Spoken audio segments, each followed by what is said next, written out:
Bonsoir à tous, bonsoir à toutes mes amis merengues, j'espère vous retrouver au meilleur de votre forme comme toujours. Demain, Atlético Madrid, Real Madrid, la revanche peut-être pour les Colchoneros de cette élimination en demi-finale de la Supercoupe d'Espagne. Cette fois il s'agit de la Coupe du Roi, les huitièmes de finale qui commencent, un seul match à élimination directe, un derby de Madrid. Je vous laisse avec les déclarations du coach Carlo Ancelotti en français, let's go!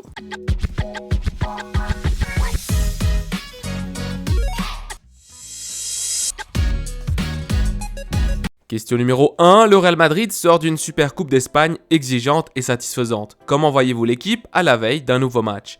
Carlo répond, l'équipe va bien, comme elle l'a montré lors du match de Supercoupe. Demain, c'est un autre match. Très difficile.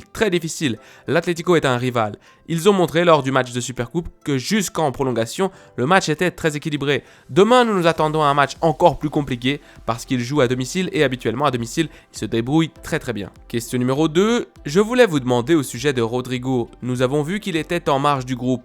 Je ne sais pas s'il entre dans votre liste, s'il a des options de jouer dès le début demain. Si vous le prenez pour la deuxième mi-temps, comment va-t-il?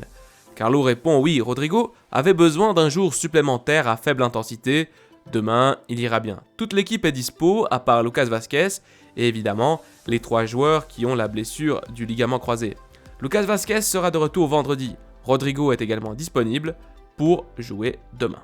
Question numéro 3, c'est le deuxième derby en une semaine. Envisagez-vous de modifier le 11 par rapport à celui de la semaine dernière? Voyons voir, répond Carlo.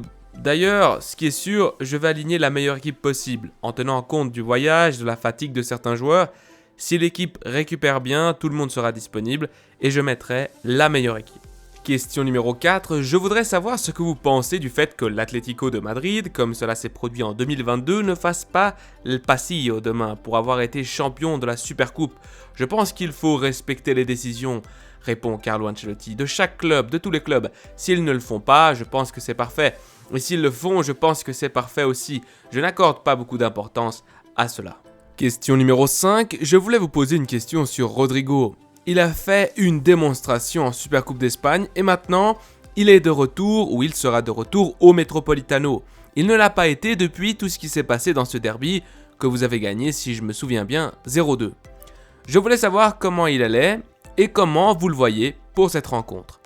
Carlo répond, Rodrigo va très bien. Il est dans une bonne dynamique. Il a été décisif dans les 2 matchs, surtout dans le match contre l'Atlético de Madrid. Il est dans un bon moment et il est revenu à son meilleur niveau de jeu. Question numéro 6. La saison dernière, vous nous disiez toujours que vous aviez des doutes et des inquiétudes après la Coupe du Monde. Cette année, physiquement, l'équipe semble se porter comme un charme. L'équipe a enchaîné 21 matchs consécutifs sans perdre et semble beaucoup plus exubérante que la plupart de ses rivaux. Nous l'avons vu, par exemple, dans cette Supercoupe contre l'Atlético de Madrid et le FC Barcelone. Qu'est-ce qui explique cela ? Et craignez-vous qu'à un moment donné, il y ait une baisse de régime à cause des blessures et que les joueurs soient finalement peut-être trop sollicités? Carlo répond, il est difficile de répondre à cette question. La vérité, c'est que nous avons eu beaucoup de blessés. Nous avons tenu bon, je pense que, surtout parce que l'équipe est très complète, surtout parce qu'il y a un très haut niveau de compétition ou compétitivité à l'entraînement. L'intensité de l'entraînement est très bonne.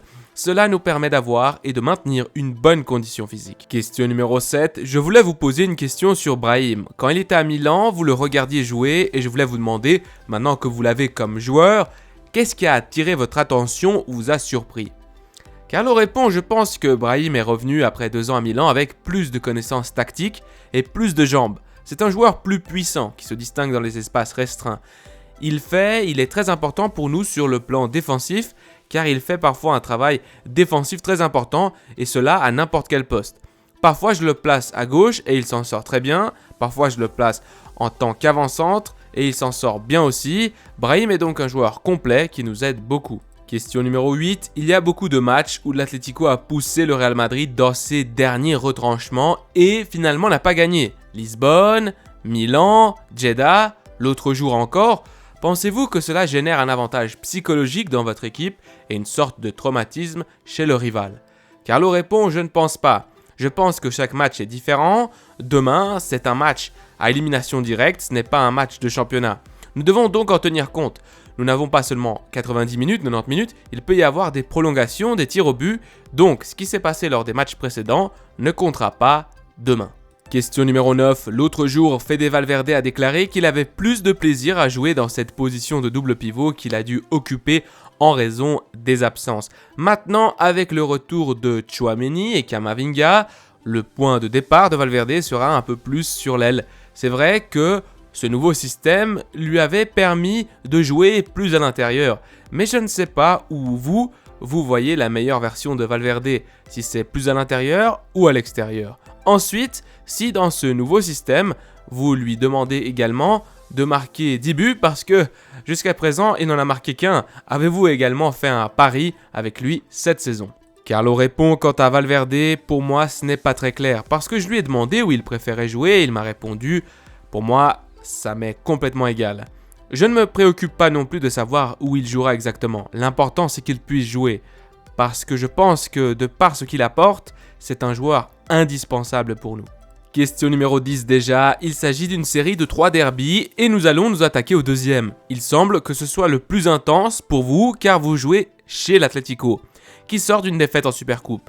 Et disons que le troisième match au Bernabéu sera d'une intensité plus contrôlée. Je ne sais pas si vous avez eu une discussion spéciale avec le vestiaire pour leur dire de ne pas tomber dans la provocation, de ne pas tomber dans l'irritation, surtout avec des joueurs comme Vinicius qui vont peut-être être provoqués. Je ne sais pas si vous avez travaillé avec l'équipe psychologiquement pour ne pas tomber dans certains problèmes qui pourraient sortir l'équipe de son match. Carlo répond, nous n'avons pas du tout travaillé là-dessus parce que nous devons penser que nous jouons contre un adversaire très fort et je suis convaincu que ce sera un match plus compliqué que celui de la Supercoupe, c'est certain. Il y a un autre titre en jeu et je pense que ce match sera joué par 2 équipes qui peuvent gagner la coupe. Cela augmente donc l'importance de la rencontre qui est un match à élimination directe. Nous sommes donc concentrés sur ce match et nous essayerons de faire de notre mieux pour le remporter. Question numéro 11, Vinicius a été la star du Classico avec 3 buts. Nous l'avons vu marquer 3 buts d'une manière légèrement différente, en entrant davantage dans la surface et en gagnant plus de duels avec son adversaire. Après le match, nous avons également entendu ses déclarations qui montrent qu'il est plus mature et qu'il est maintenant capable de recevoir ce qui vient de l'extérieur du terrain. Comment voyez-vous Vini pour ce derby qui peut s'avérer très compliqué surtout pour lui? Carlo Ancelotti répond, comme je te l'ai dit, il est revenu à son meilleur niveau. Après sa blessure, il a eu besoin d'un peu de temps. Il apprend à jouer un peu plus à l'intérieur, ce qui le rend beaucoup plus dangereux que de toujours jouer depuis l'extérieur, depuis l'aile. Il est beaucoup moins prévisible en changeant parfois de position, en jouant plus à l'intérieur. Il combine très bien avec Rodrigo, j'ai encore plus aimé ce qu'il a dit que les 3 buts marqués. Question numéro 12. En Arabie Saoudite, vous avez dit que vous étiez sur un nuage. Je voulais savoir ce qui pouvait faire descendre Carlo Ancelotti de son nuage. Carlo répond pour l'instant, ce n'est pas très compliqué d'y penser.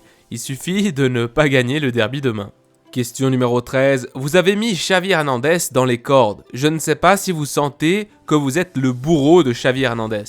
Carlo répond, je n'ai mis personne dans les cordes, j'ai le plus grand respect pour tous les entraîneurs, pour tous mes collègues, parce que c'est un travail très compliqué.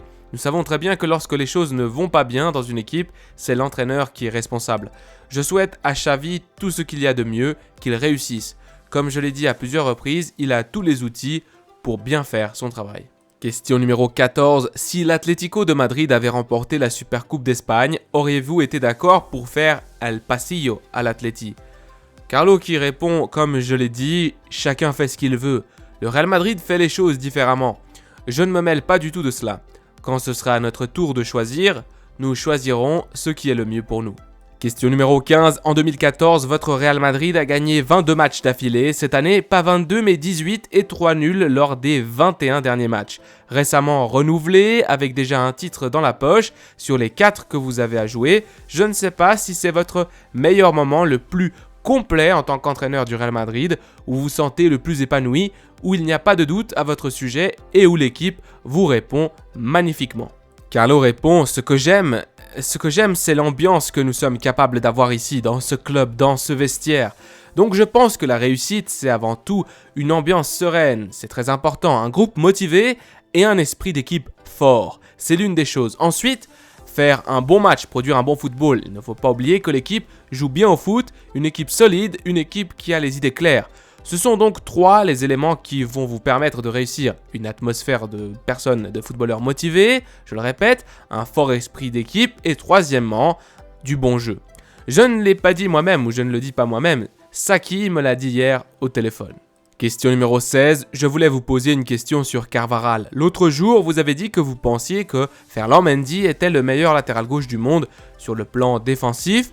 Carvajal peut-il être le meilleur latéral droit sur le plan offensif ou l'un des meilleurs au monde? Carlo répond, Carvajal est un maître à son poste. Évidemment, ce n'est pas moi qui le dis, c'est ce qu'il fait, c'est tout ce qu'il a pu réaliser depuis 2013 quand il est arrivé ici. Grâce à son caractère, à sa façon d'être, il est capable d'avoir une continuité quand il est bien physiquement, ce qui est rare chez un défenseur. Question numéro 17 et avant-dernière question de cette longue conférence de presse. Vous avez beaucoup loué Ferland Mendy en Arabie, je ne sais pas si vous considérez Ferland comme une légende, comme vous le dites souvent, un joueur du Real Madrid qui peut choisir son avenir librement. Quant à Mendy, il est un peu temps de commencer à parler de son renouvellement, de sa prolongation, est-ce que vous l'avez demandé au club ou si vous allez la demander? Carlo répond, comme je l'ai dit, je dois regarder ce qu'un joueur fait sur le terrain, l'entraînement en ce moment. Ferland se débrouille très bien, je ne sais pas combien d'années il a sur son contrat, ce n'est pas mon problème, ce n'est pas ma responsabilité. L'important pour lui, c'est d'abord d'être en bonne condition physique et ensuite d'apporter sa contribution à l'équipe. En ce moment, il nous apporte beaucoup. Question numéro 18 et dernière question de cette conférence de presse. L'autre jour, après avoir remporté la Supercoupe, et malgré cette bonne série de 21 matchs sans défaite, vous avez reconnu que le danger allait arriver. Quel est ce danger qui, selon vous, pourrait arriver et que doit faire votre équipe pour éviter de tomber dans ce danger-là? Carlo répond, nous devons aller de l'avant avec une bonne série, avec cette bonne dynamique. Le danger survient lorsque vous n'êtes pas en mesure d'obtenir ce que vous voulez. Alors vous devez être prêt et préparé parce que c'est une très bonne série, oui, mais je ne sais pas quand cette série s'arrêtera, mais elle s'arrêtera un jour.